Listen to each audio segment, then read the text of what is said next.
Pakistani film industry کی چمکتی دمکتی تاریخ میں کچھ نام ایسے بھی ہیں جو اپنے فن کے ذریعے صرف پردے کو روشن نہیں کرتے بلکہ اپنے عہد کی ثقافتی یادداشت کا حصہ بن جاتے ہیں۔ منور ظریف انہی چمکتے ہوئے ستاروں میں سے ایک تھے۔ وہ فنکار جنہوں نے مزاح کو صرف ادا نہیں کیا بلکہ اسے اپنی شخصیت کا حصہ بنا کر فلمی دنیا کو ایسی ہنسی عطا کی جو آج تک بے مثال سمجھی جاتی ہے۔ مگر ہر بڑے فنکار کی طرح ان کے گرد بھی ایسے پہلو موجود رہے جن کا ذکر ہمیشہ پردے کے پیچھے سرگوشیوں اور آہستہ بولے جانے والے جملوں تک محدود رہا۔ حال ہی میں جب رنگیلا کے بھائی چھبیلا نے ایک انٹرویو میں منور ظریف کی نجی زندگی اور ان کے زوال کے پس پردہ عوامل پر کھل کر بات کی تو یہ خاموش سرگوشیاں پہلی بار دھڑکتے ہوئے جملوں میں بدل گئیں۔ ان گفتگوؤں نے نہ صرف پرستاروں کو چونکایا بلکہ اس حقیقت کی طرف بھی توجہ دلائی کہ فنکار کی ظاہری ہنسی کے پیچھے اکثر ایک ایسا جنگ زدہ دل ہوتا ہے جو اپنی جدوجہد تنہا لڑ رہا ہوتا ہے۔ ہم اس ساری حقیقت کو آپ تک پہنچانے والے ہیں۔ اگر آپ ہمارے چینل پر نئے ہیں تو چینل کو ضرور سبسکرائب کیجیے تاکہ ہر آنے والی ویڈیو آپ تک بآسانی پہنچ سکے۔ چھبیلا نے گفتگو کے آغاز میں سب سے پہلے منور ظریف کی شخصیت کے اس پہلو پر روشنی ڈالی جو ان کے بقول اس دور کے کسی اور فنکار میں نظر نہیں آتا تھا۔ وہ بتاتے ہیں کہ منور ظریف انتہائی شائستہ، نرم دل اور دھیمے لہجے کے انسان تھے۔ انڈسٹری کے شور شرابے، مقابلے بازی اور مصنوعی انداز سے دور رہنا ان کی فطرت تھی۔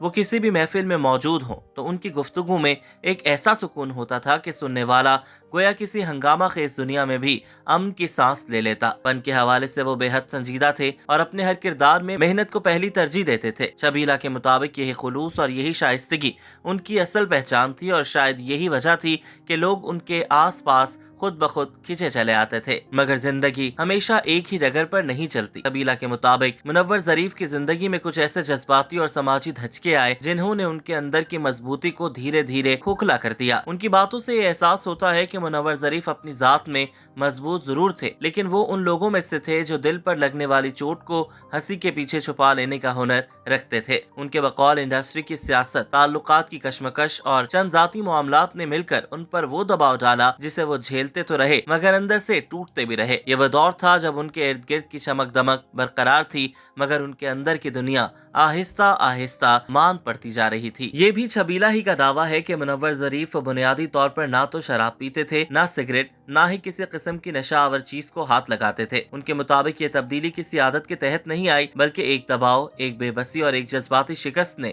انہیں ان راستوں کی طرف دھکیل دیا جن کا ان سے تصور بھی نہیں کیا جا سکتا تھا۔ چھبیلا نے گفتگو میں ایک نازک ذاتی پہلو کا بھی ذکر کیا جس کے مطابق منور ظریف ایک معروف اداکارہ سے جذباتی طور پر وابستہ تھے اور منور ظریف کو ان سے شدید محبت تھی اور وہ ان سے شادی کرنا چاہتے تھے لیکن منور ظریف کی یہ خواہش آدھی ادھوری رہ گئی اور وہ اپنی محبت کو تکمیل تک نہ پہنچا سکے جس نے انہیں ایموشنلی بہت زیادہ متاثر کیا اور منور ظریف یہ صدمہ نہ سہ سکے۔ یہ تعلق جو صرف چھبیلا کے بیان کے مطابق ان کے لیے غیر معمولی اہمیت رکھتا تھا مگر جب اس محبت کو وہ انجام نہ ملا جس کی وہ امید کر رہے تھے تو اس جذباتی شکست نے ان کی شخصیت میں ایک ایسی خاموش گہرائی پیدا کر دی جس سے نکلنا ان کے لیے ممکن نہ رہا۔ چھبیلا نے بتایا کہ یہی وہ موڑ تھا جہاں زندگی آہستہ آہستہ ان کا ہاتھ چھوڑتی چلی گئی۔ بابرہ شریف اور منور ظریف کے ذاتی تعلقات کی چہمگوئیاں تو ہوئیں لیکن یہ رشتہ آخر تک نہ پہنچ سکا اور دونوں کو بہت زیادہ مشکلات اور کنٹروورسی برداشت کرنا پڑی۔ بابرہ شریف کا تو کچھ نہ کیا لیکن منور ظریف کی لٹیا ڈوب گئی۔ وہ نشہ کرنے لگے، ان کی طبیعت خراب رہنے لگی،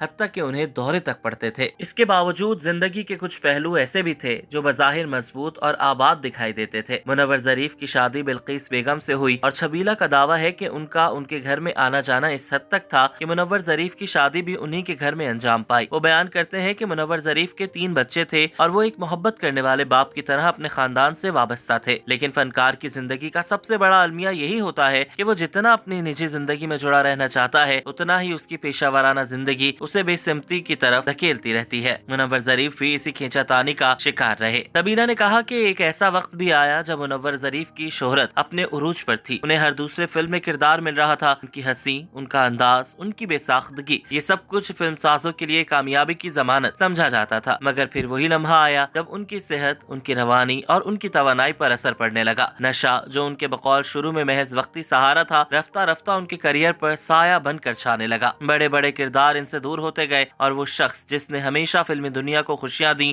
خود ایک اداس، غمگین اور مشکل زندگی کے مرحلے میں داخل ہو گیا۔